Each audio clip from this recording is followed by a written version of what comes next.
Sambil menunggu yang lain masuk ya.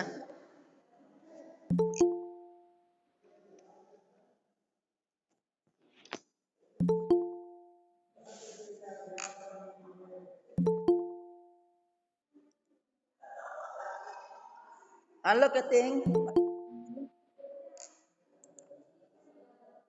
Keting. Keting. Mana ketingnya? Halo? Halo? Halo? Silakan aktifkan kameranya. Silakan diaktifkan kameranya.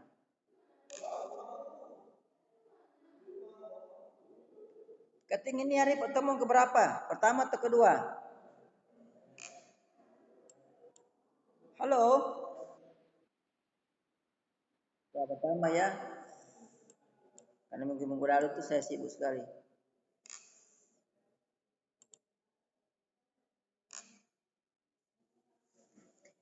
Yang lain mana fotonya, mana kameranya yang lain?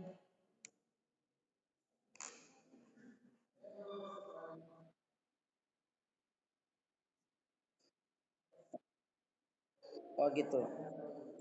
Nah, kamera depan pecah. Oke.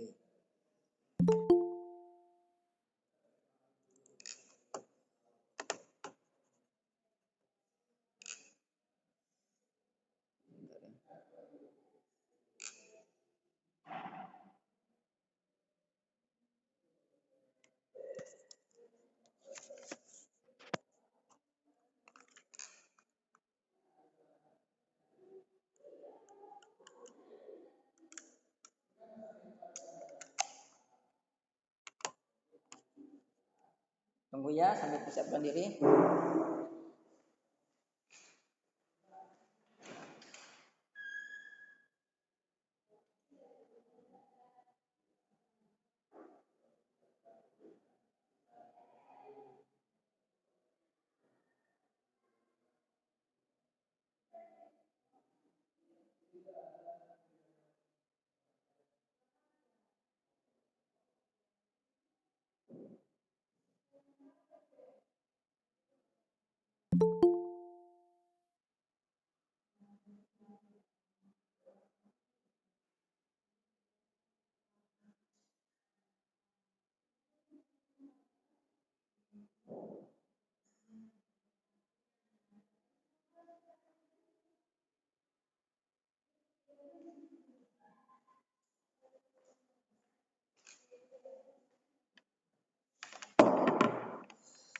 Tunggu ya lagi atur kabel ini, kabelnya mana nih?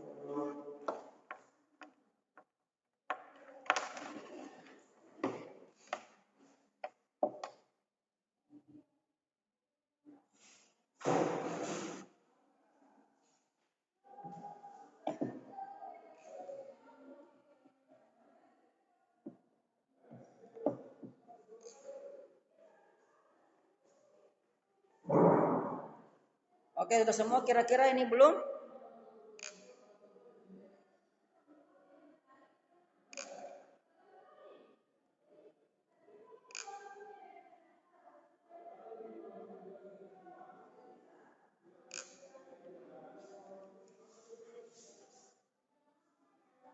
Baik, kita mulai ya. Kalau ada yang masuk silakan masuk ulang. Silakan ditampilkan kameranya. Bisa semua wajah kelihatan. Iya. Suara saya kedengaran tidak? Kedengaran enggak? Oke, alhamdulillah. Oke. Mari kita mulai. Bismillahirrahmanirrahim. Assalamualaikum warahmatullahi wabarakatuh.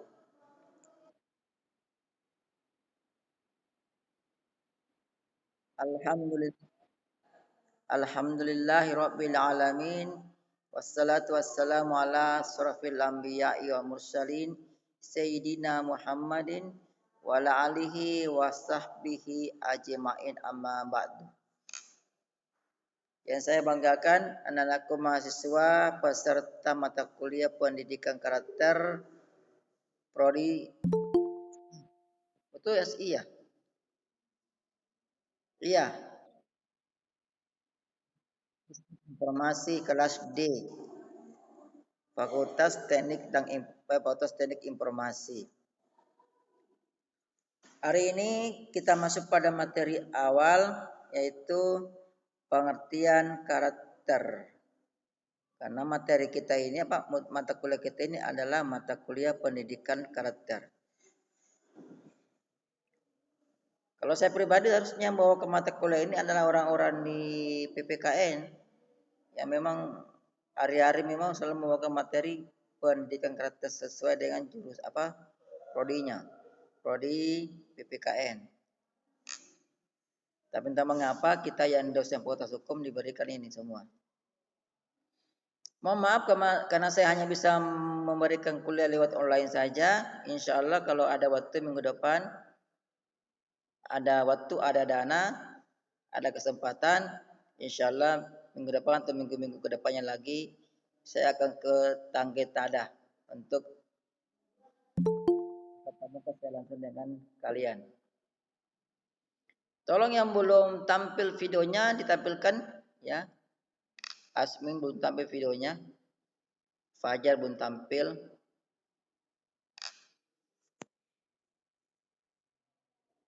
Jangan keluar dari ruang ini karena akan sampaikan kuis di akhir kuliah ini. Nanti kuisnya akan diminta dijawab ya. Oke, kita mulai. Pertama-tama kita akan bahas dulu pengertian karakter. Tentu semua sudah paham apa itu karakter.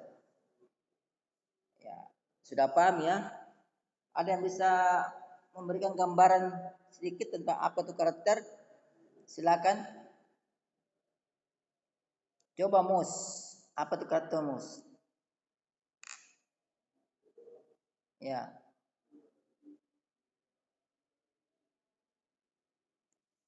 Tidak paham karakter. Coba dianu saja karena ini mata kuliah ini mata kuliah umum sebenarnya siapapun sebenarnya bisa ini. Ya. Ini mata kuliah dalam kehidupan sehari-hari. Ya, silakan. Apa itu karakter? Gambaran umumnya? Pertama saja. Ya, betul. Apalagi saya ya? Ya, betul. Jadi secara etimologis karakter itu bisa berarti kalau kita persamaan katanya tabiat, akhlak masuk, perilaku masuk, sifat-sifat yang sini kejiwaan hati. Sifat-sifat kejiwaan itu masuk juga akhlak, apa yang masuk juga pekerti. Jadi dan kata lain bahwa pekerti adalah tabiat, bisa pula watak, bisa pula sifat kejiwaan atau akhlak atau budi pekerti perilaku yang membedakan kita dengan seseorang atau dengan orang lain. Jadi karakter itu padang katanya persamaan katanya tabiat ya sifat kejiwaan, akhlak budi pekerti watak yang dimana semuanya itu merupakan pembeda kita dengan orang lain. Nah dari pengertian ini maka tidak semua orang memiliki karakter yang sama. Tentu karakternya beda-beda. Mengapa demikian? Karena karakter ini sendiri merupakan pembeda antara orang satu dengan orang lain. Antara manusia satu dengan manusia yang lain. Ya, tidak mungkin sama, pasti ada perbedaan karakternya. Jadi yang sama persis tidak mungkin. Walaupun dia kembar sekalipun tidak mungkin sama persis karakternya. Pastilah ada pembedanya. Itu. Yang kata lain pula bahwa karakter ini merupakan ciri atau sifat khas dari seseorang yang bersumber dari bentukan-bentukan yang diterima di lingkungannya. Jadi sifat, watak, ya, perilaku, apalagi akhlak ya, itu merupakan ciri khasnya seseorang, sifat khasnya seseorang yang bersumber dari bentukan-bentukan di lingkungannya. Jadi sumbernya berasal dari lingkungan. Ya bisa lingkungan keluarga, bisa lingkungan pergaulan, ya. Semua lingkungan, bisa lingkungan pendidikan. Jadi itulah yang mempengaruhi atau membentuk karakter seseorang. Ya. Nah dari pengertian-pengertian ini maka karakter itu sangat dipengaruhi oleh lingkungan. Jadi jangan terlalu berharap kalau Anda mengenal punya kawan lingkungannya di sekitarnya lingkungan peminum, ya kecil kemungkinan kawan Anda itu menjadi ustadz.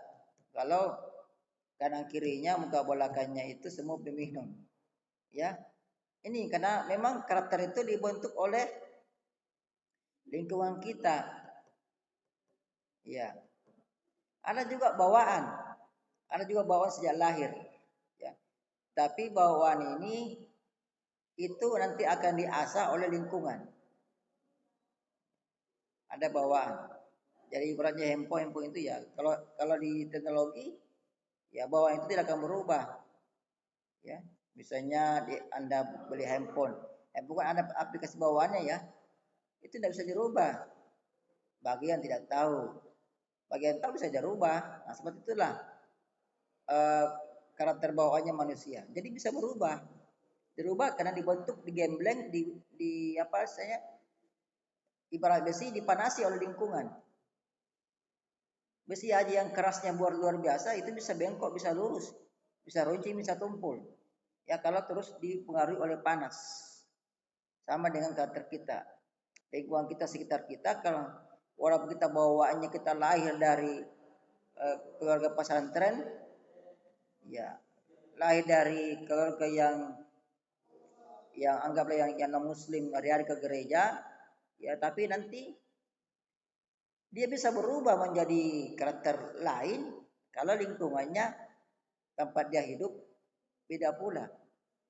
Jadi lingkungan sangat mempengaruhi. Kalau Anda bergaul dengan lingkungan.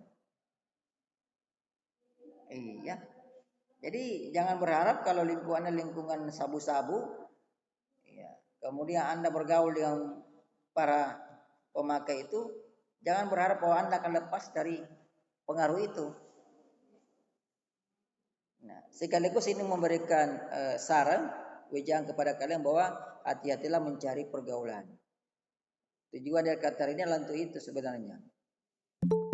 Mata kuliah apa namanya? Mata kuliah preventif sebenarnya ini. Ya, mencegah manusia dari berbuat jahat. Nah, itu pengertian tadi pertama. Nah, pengertian berikutnya, karakter itu merupakan pengetahuan tentang kebaikan. Ini pengertian kedua. Jadi karakter merupakan pengetahuan tentang kebaikan. Ya, di mana kemudian pengetahuan tentang kebaikan itu menimbulkan komitmen terhadap kebaikan. Komitmen itu mestinya niat. Ya, jadi pengetahuan tentang kebaikan itu menimbulkan komitmen atau niat dalam hati untuk berbuat baik. Dan endingnya, akhirnya, ya, melakukan kebaikan. Dan berakhir pada perilaku kebaikan. Itu pengertian yang kedua dari karakter. Nah, pengertian kedua dari karakter ini sebenarnya itu merupakan 3 tahap terbentuknya karakter manusia. Dari pengertian kedua ini maka dapat kita simpulkan bahwa manusia atau orang itu terbentuk karakternya dari 3 tahap, 3 proses. Proses yang pertama adalah yang kita kenal dengan istilah sosialisasi. Sosialisasi. Ya. Itu ya.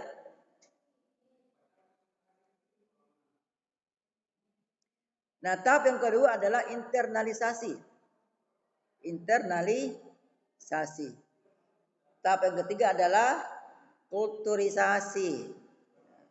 Mari kita bahas masing-masing tahap ini. Tahap yang pertama adalah proses yang pertama adalah proses sosialisasi. Apa itu proses sosialisasi dalam pembentukan karakter manusia? Yang dimaksud dalam proses sosialisasi di sini adalah tahap atau proses di mana manusia mencari pengetahuan atau mencari informasi tentang apa yang baik dan apa yang buruk. Termasuk dalam mata kuliah ini. Yang kalian menjadi peserta dari mata kuliah ini, itu kalian betul sudah melakukan proses yang pertama. Itu sosialisasi. Mencari pengetahuan atau informasi tentang apa yang baik dan apa yang buruk. Karena hakikinya pendidikan karakter itu sebenarnya adalah untuk memberikan ilmu kepada peserta didik untuk memahami dan mengetahui yang mana baik dan mana yang buruk. Seperti itu. Dan nanti kedepannya kalau kalian nanti lulus dari mata kuliah ini ataupun sekarang yang sedang mengambil mata kuliah ini, kalian bisa terhindar dari perbuatan-perbuatan yang buruk. Ya, kalian terhindar dari yang namanya korupsi. Korupsi. Karena biasa korupsi itu ya biasa dari tingkat mahasiswa sudah ada itu korupsi itu. Hanya kalian tidak sadar itu. Kalau kalian menjadi salah satu panitia dalam kepanitiaan, kemudian kalian diberikan uang untuk dikelola, ya, di situ muncul biasa keinginan untuk mengambil keuntungan. Nah, itulah bibit-bibit korupsi. Nah, tahap selanjutnya atau proses yang kedua yaitu proses internalisasi. Dalam proses ini, ya, manusia atau setiap orang itu meyakini bahwa apa yang mereka pelajari tadi, bahwa informasi yang mereka dapatkan tadi itu tentang kebaikan dan kebenaran adalah benar, tidak diragukan lagi. Jadi meyakinkan kepada hati kita bahwa apa yang kita simpan di otak ini, yang kita pelajari selama ini kita analisa di otak itu adalah benar. Jadi ajaran-ajaran tentang kebaikan, ajaran-ajaran tentang keburukan, itu keyakinan sebagai itulah yang benar, bahwa ajaran itu betul, ini yang baik, ini yang benar. Tentu di dalam pendidikan itu setelah kita mengetahui mana yang buruk, tentu yang buruk kita akan tinggalkan. Itu sudah fitrah manusia itu. Manusia selalu ingin meninggalkan keburukan, walaupun selalu terjerumus dalam keburukan. Tapi selalu manusia ingin terhindar dari keburukan. Itulah gunanya kita mempelajari yang baik juga mengetahui yang buruk. Ya, kebaikan dipelajari untuk diamalkan. Keburukan kita pelajari sekedar tahu, bukan untuk diamalkan. Jadi jangan belajar keburukan, misalnya belajar laporan-laporan keuangan, pintar di laporan keuangan, tapi dipergunakan untuk mengakal-akali keuangan, ya, untuk mengambil keuntungan dari keuangan. Tidak boleh. Kita hanya sekedar tahu saja. Tapi jangan dipraktekkan. Yang kita praktekkan adalah kebaikannya, yang baik. Nah, yang ketiga, proses yang ketiga dari pembentukan karakter manusia adalah proses kulturisasi. Nanti kalian boleh baca-baca buku. Saya pernah baca ini di buku tentang etika, filsafat etika. Ini bisa kalian dapatkan dalam buku filsafat etika, membahas tentang proses pembentukan etika ini. Karena karakter itu adalah etika, ya. Karakter mempelajari, mengkaji mana yang baik dan mana yang buruk, itulah etika. Etika selalu mempelajari, mengkaji dan menganalisis mana yang baik dan mana yang buruk. Jadi yang ketiga tadi, tahap ketiga adalah proses kulturisasi. Apa artinya itu proses kulturisasi? Proses kulturisasi adalah suatu proses di mana manusia sudah mempraktekkan, sudah melakoni Dia bilang melakoni. Ya, kita di sini mempraktekkan, sudah membudayakan ya perbuatan itu, sudah membudayakan bahwa pengetahuan baik itu yang juga diyakini oleh hati, dia sudah membudayakan dalam bentuk perbuatan. Jadi kalau kita belajar tentang baik dan buruk, maka yang baik kita praktekkan, yang buruk kita tinggalkan. Berarti kita sudah masuk tahap tertinggi, tahap kulturisasi. Itu tahap kulturisasi. Ya. Nah, muncul kemudian pertanyaan, Pak, di Indonesia sekarang ini kok tidak berubah-ubah karakternya orang-orang Indonesia, khususnya para pejabat. Maksudnya apa? Coba itu Pak, di sebelum pemilu ini kita mendengar ada menteri yang korupsi, ya, ada pejabat-pejabat negara yang korupsi. Bagaimana Pak itu? Mengapa demikian terjadi? Kira-kira apa yang salah? Apakah mereka tidak mempelajari pendidikan karakter? Iya. Tetap mereka sudah belajar pendidikan karakter. Bahkan di tingkat KPK sendiri itu pendidikan karakter ini selalu diajarkan. Bahkan para petinggi KPK itu selalu menjadi pemateri dalam pendidikan karakter. Kalian lihat baru-baru di YouTube kan? Ada itu yang di apa? Yang lagi hangat sekarang. Para anggota DPR itu mendapatkan materi pendidikan karakter dari wakil ketua KPK dan salah satu pesertanya itu mengkritik. Coba ada di YouTube itu ya. Ibu siapa Tia Rahma kalau nggak salah ya. Itu salah satu anggota DPR yang mengkritik pematerinya. Ya. Jadi sebenarnya pendidikan karakter itu bukan pendidikan yang baru, dari dulu sudah ada.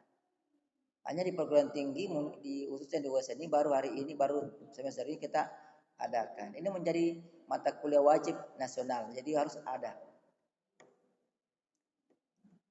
Kira-kira sama lempar nih pertanyaannya ini. Mengapa sampai saat ini masih banyak orang Indonesia, khususnya para pejabat yang melakukan korupsi? Kira-kira apa itu? Mengapa demikian? Coba kaitkan dengan 3 tahap proses tadi. 3 tahap proses pembentukan karakter ini. Silakan dijawab, dianalisa.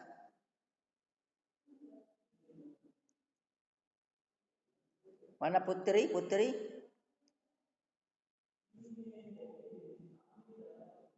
Ya. Silakan. Anda bisa jawab, silakan dijawab.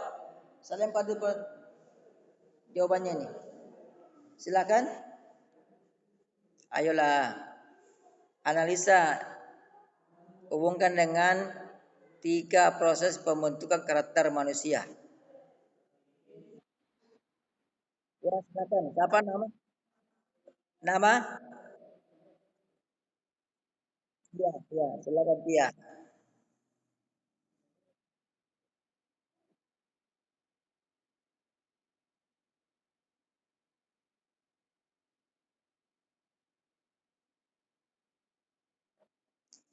Iya.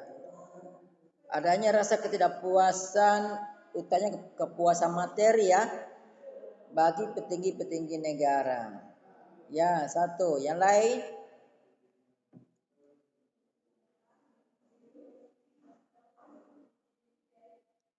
Itu secara pribadi Tia, bisa. Secara pribadi seperti itu. Iya. Merasa ketidakpuasan terhadap kepemilikan materi. Yang lain silakan dijawab secara umum apa? Ya, silakan. Nama?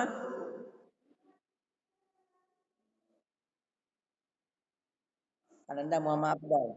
Silakan.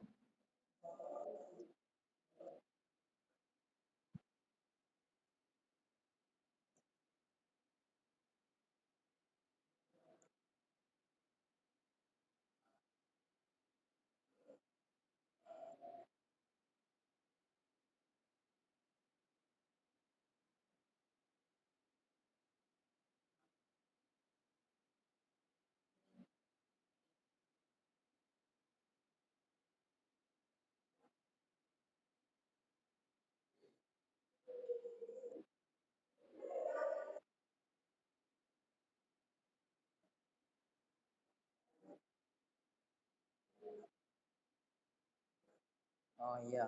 Oke, jadi kesimpulannya lingkungan. Lingkungan yang mempengaruhi ya. Jadi tadi dakwah bahwa lingkungan. Jangan berharap kalau kita berada di lingkungan peminum kemudian kita akan menjadi ustadz atau anak kita akan menjadi ustadz. Itu ada kemungkinan, tapi kemungkinannya kecil. Seperti itu ya. Jadi tadi Muhammad Abdal ya. Mana kita Abdal ini? Kenapa enggak? Mana videonya Abdal mukanya? Oh, oh yang tadi ya oke. Jadi ya itu bisa menjadi salah satu. Jadi karena dia berada di lingkungannya, anggaplah pejabat baru masuk, dia lihat itu seniornya yang sudah lebih dulu menjadi pejabat. Oh mau lihat setiap hari pakai mobil ini, ya pakai jas harga ini, tasnya luar negeri, sepatunya wow, ya yang puluhan juta, akhirnya terpengaruh. Ya, itu bisa lingkungan juga. Ya sebenarnya kalau Anda menjadi misalnya Anda menjadi menteri, sebetulnya dalam kelas ini ada yang jadi menteri, saya sarankan jangan tinggal di kompleks menteri. Iya, kalau Anda menjadi menteri jangan tinggal di kompleks menteri, nanti terpengaruh lingkungan. Ya, tinggallah di kompleks yang bukan menteri, tinggal di kompleks kepala dinas. Ya kan? Yang jauh di bawahnya supaya tidak terpengaruh. Nah, itu. Tapi saya ingin jawaban maksudnya betul ini jawabannya betul, tapi saya ingin menganalisa karena tadi saya sudah memaparkan 3 proses atau 3 tahapan pembentukan karakter manusia. Saya ingin jawabannya ke arah sana.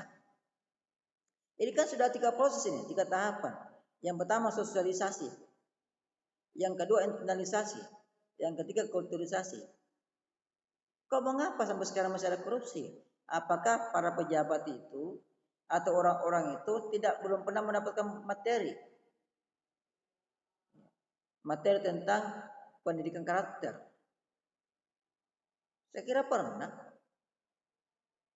Iya, pernah mendapatkan karena pendidikan karakter itu bisa formal, bisa informal. Banyak pendidikan karakter di luar sana yang informal. Saran-saran orang tua itu sudah menjadi pendidikan karakter. Kalau kita pamitan keluar, saya masih ingat usia kecil, saya pamit ke orang tua ke sekolah pasti dinasihati. Nak baik-baik ya di sekolah. Iya. Nak baik-baik ya ke sekolah. Iya, iya itu kan sudah penanaman karakter itu. Ya. Kalau pulang ke sekolah, ya kita nangis, ditanya kenapa nangis, ya ada lapor karena katanya eh, kan biasa dulu. Kita nangis karena kita berkelahi. Malah bukan dibela-bela, malah dicubit lagi. Siapa suruh berkelahi? Berkelahi itu tidak baik. Padahal walaupun ini kita sudah kalah, ini sudah nangis ini. Masih dicubit lagi. Itu kan penanam karakter supaya nanti kita menjadi orang yang tidak tawuran, yang sedikit-sedikit marah, yang tidak mampu mengendalikan emosi. Ya, dikatai sedikit marah. Ya, sebentar marah. Itu semua tujuannya. Atau pulang ke sekolah dilapor sama temannya, oh sana nyontek, orang tua marah. Cuma malu, itu kan semua karakter. Jangan nyontek, cubit lagi. Itu semua pendidikan karakter semua. Tapi informal, tidak formal kayak sekarang ini yang kalian dapat ini di mata kuliah, di bangku kuliah. Semua informalnya informal itu. Pendidikan karakter yang informal. Apakah mereka tidak mendapatkan seperti pasti mendapatkan? Ya, ketika hanya sekarang yang jadi persoalan mereka sudah mendapatkan kemudian mereka simpan di pikiran mereka bahwa pengetahuan mereka itu baik ya. Pengetahuan mereka tentang baik itu adalah benar betul tidak salah misalnya dilarang mencuri ya kan dari kecil sudah biasa kita diingatkan sama orang tua kita punya teman kemudian kita pasal kita dilarang kan jangan itu bukan punyamu. Kalau bukan punyamu jangan ambil kecuali diberikan izin. Itu kan semua pendidikan karakter. Tidak perlu kasih judul pendidikan karakter, cukup ujang-ujang itu yang mengarah kebaikan itu sudah merupakan pendidikan karakter. Itu semua. Dan sampai benar, mencuri tidak bagus. Mencuri tidak baik. Ya. Orang tua tidak perlu memberikan pemahaman apa itu mencuri, tidak perlu panjang lebar seperti di mata kuliah. Mencuri ada bla bla bla bla bla, tidak perlu. Hati kecil kita sendiri tahu bahwa korupsi itu adalah mencuri. Iya. Siapapun tahu bahwa korupsi adalah mencuri. Hanya namanya saja korupsi, istilahnya beda. Dalam mata hukum korupsi, tapi sebenarnya itu mencuri. Nah ini sejak kecil sampai dewasa mungkin kita sudah tahu ini salah. Perbuatan buruk sehingga harus ditinggalkan. Tapi kok dilakukan juga? Ya, berarti ada masalah. Jadi ketiga tahapan ini tidak dilalui dengan sempurna. Ya, anggaplah tahapan sosialisasi oke dilewati. Tahapan sosialisasi oke, jiwanya, hatinya, perasaannya menyatakan bahwa mencuri itu tidak baik. Mencuri adalah perbuatan yang buruk. Menyontek adalah perbuatan yang buruk. Mengata-ngatai orang perbuatan yang buruk. Ya. Duduk apa?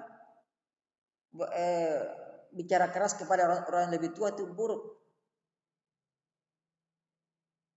Kita yakini itu adalah hal yang buruk dan percaya.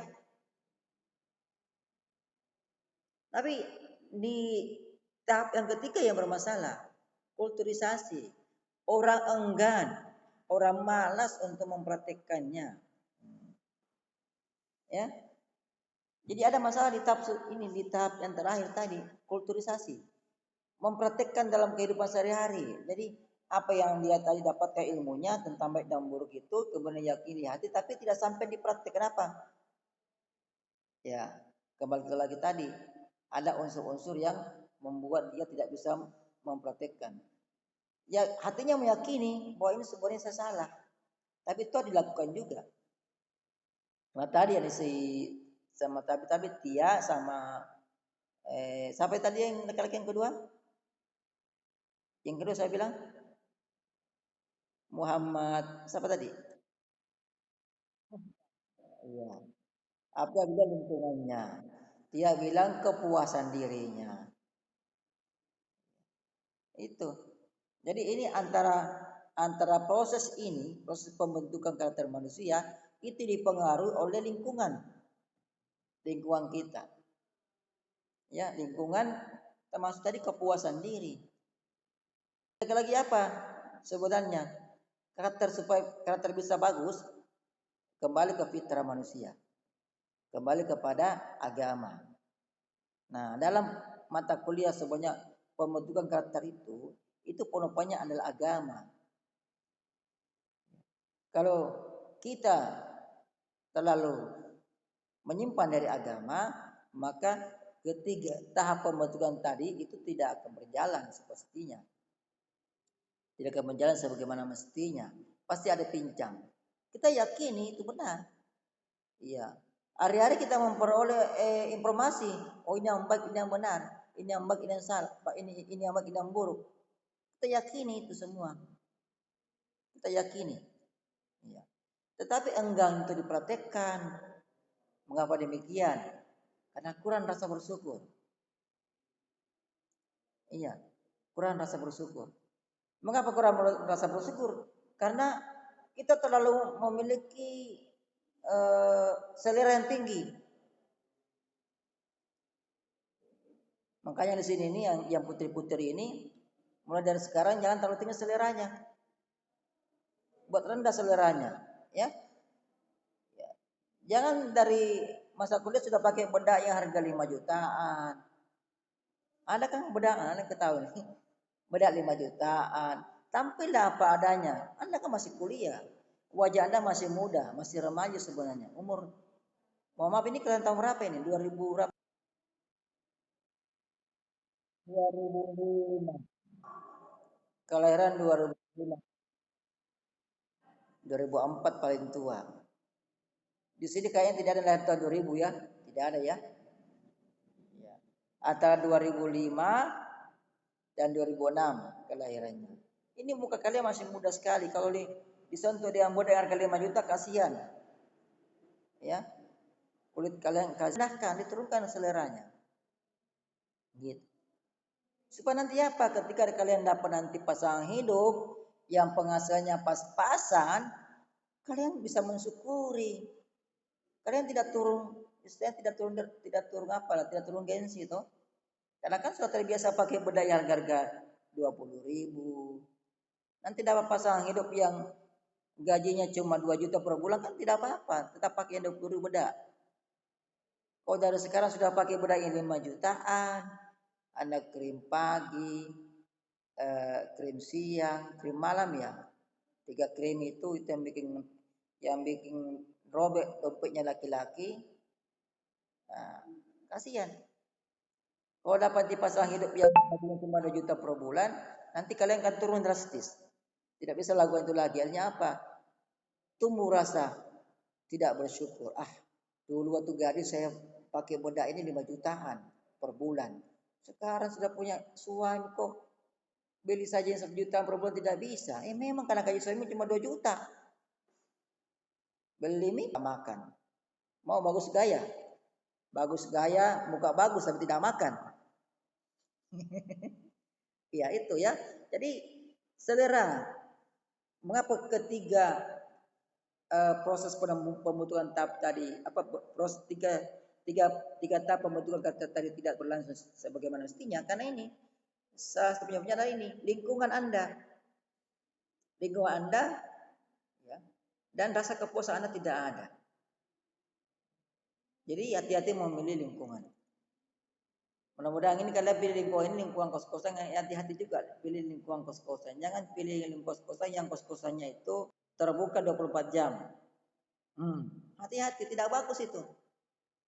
Kalau kos-kosannya yang terbuka 24 jam, kemudian kos-kosan yang bebas keluar masuk putra-putri. Tidak jelas mana putri, mana putra. Tidak jelas mana kamarnya putri, mana kamarnya putra. Putra bisa terima putri, putri bisa terima putra. Ya, hati-hati. Itu lingkungan buruk gitu. Ya, jadi carilah kos-kosan yang tidak seperti itu. Saya kuliah di Solo itu S3, cari kos-kosan yang aman, yang khusus untuk putra dan tidak menerima putri. Jadi kalau ada tamu putri di luar teras, ada teras memang disiapkan, bukan dalam kamar. Ngapain masuk kamar putra putri? Ya, tidak mungkin dalam kamar berduaan jawan jenis itu, tidak mungkin baca Quran. Ya, tidak mungkin berzikir itu kalau cowok-cewek dalam kamar berdua. Bunyi-bunyi besar-besar, tidak tahu bikin apa dalam. Nah, jadi hati-hati aja. Karena ini pendengar retar, jadi lebih banyak kita ke nasihat-nasihat saja. Ya. Jangan ada yang curiga ya, jangan-jangan ada yang curiga ini bapak ini kayak pelaku ini karena sudah tahu semua. Bukan pelaku, sering melihat. Ya. Sering melihat kawan-kawan kos dulu begitu. BNI. Ada pertanyaan? Nah, sebelum saya tutup kuliah ini karena sudah hampir berakhir, materi terakhir. Oh iya, silakan.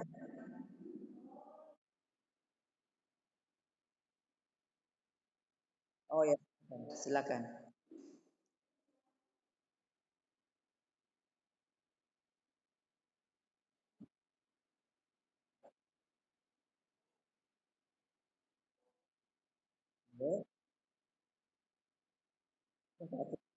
Oh, iya iya.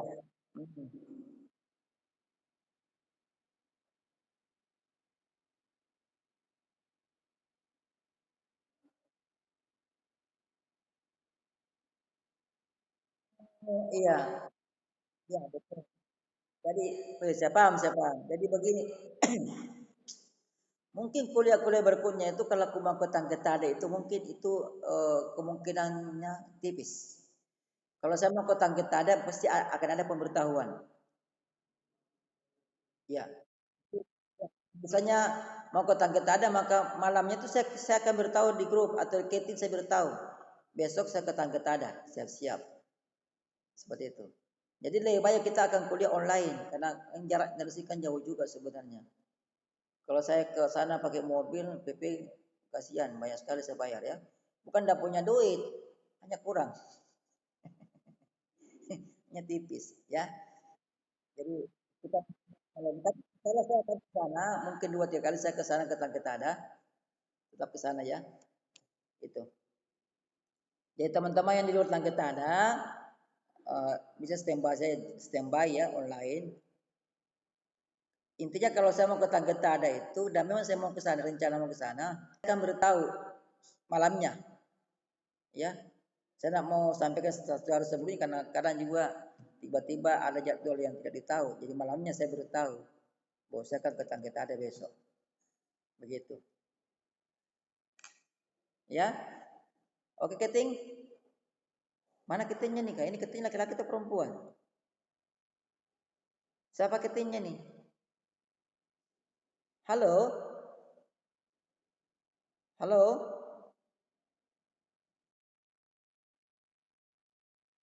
Oh iya, ketingnya perempuan kan?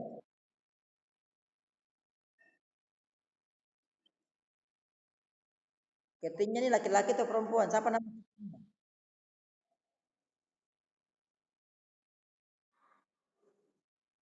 Oke, oke. Oke, kita lanjut. Kita lanjut ya. Nah, dari sebagai pendidikan itu adalah etika. Nah, jadi saya kepada kalian ini, saya referensi tentang filsafat etika. Saya baca buku saya, filsafat etika, ada etika barat, ada Islam, aku baca-baca referensinya karena yang kita akan menyinggung baik-baik karena itu sudah karena sudah ada penjelasan kita banyak kalian maka inilah pertama ya ini materinya ada tugasnya nanti kalian jawab di kolom komentar dalam YouTube ini ya. Jadi sebentar entah sore atau malam saya akan bagikan link YouTube-nya kemudian kalian tulis komentar di dalam kolom komentar ini ya. Pertanyaannya yang tadi, mengapa nanti kalian analisa dari materi juga ini, mengapa di Indonesia sampai sekarang itu masih terjadi banyak korupsi? Padahal kita sudah memiliki ya pendidikan karakter dari dulu hingga sekarang. Silakan dikaitkan dengan 3 proses pembentukan karakter tadi. Itu ya tugasnya ya. Dengar semua? Ya itu tugasnya. Nanti di jawabannya nanti saya tunggu di kolom komentar dalam YouTube ini. Insyaallah sebentar sore saya bagikan. Baik sekian. Terima kasih atas segala kehadirannya, ya, atensinya karena sudah hadir dalam perkuliahan ini. Terima kasih billahi taufiq wal hidayah. Wassalamualaikum warahmatullahi wabarakatuh.